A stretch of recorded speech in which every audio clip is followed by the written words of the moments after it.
कबूतरखान्याचा विषय हा आत्तापर्यंत नागरिकांच्या आरोग्याच्या समस्येशी संबंधित आहे अशा प्रकारे समोर येत होता। मात्र आज पहिल्यांदाच जाहीरपणे हा विषय राजकीयरित्या समोर आला आणि याला कारण ठरलं मराठी एकीकरण समितीनं आज दादरच्या कबूतरखाना परिसरामध्ये केलेलं आंदोलन।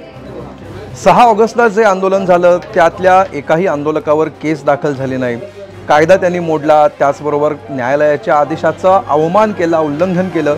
एवढं करून सुद्धा पोलिसांनी नेमकी काय कारवाई केली असा सवाल विचारण्यासाठी मराठा एकीकरण समितीनं आज आंदोलन केलं आणि यामध्ये आपल्याबरोबर लोढांसारखे मंत्री नाहीत अशी खंत सुद्धा स्पष्टपणे त्यांनी बोलून दाखवली। जैन समाज ताकद दाखवण्याचा प्रयत्न करतोय असा थेट आरोप देखील मराठी एकीकरण समितीने केलेला आहे। एकीकडे हे सगळं राजकारण होत असताना दुसरीकडे न्यायालयाची सुनावणी सुद्धा आज झाली आणि त्यामध्ये कंट्रोल्ड फीडिंग करण्याच्या प्रस्तावाबाबत आम्ही विचार करतो आहोत आणि सकाळी 6 ते 8 या वेळामध्ये कबुतरांना फीडिंग करता येऊ शकेल का हे विचाराधीन आहे अशी भूमिका पालिकेने मांडली।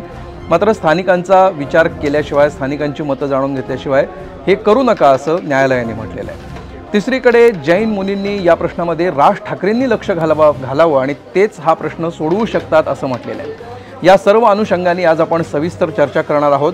आरोग्याच्या पलीकडे याच्यामधून जे राजकारण समोर येत आहे, याच्यातून जो एक वर्चस्ववादाचा लढा समोर येतो आहे आणि या सगळ्याला असलेली आगामी निवडणुकांची पार्श्वभूमी आहेच, या अनुषंगाने आज रात्री 7:56 ABP माझावर 0 आवरमध्ये आपण चर्चा करणार आहोत, तेव्हा नक्की पहा।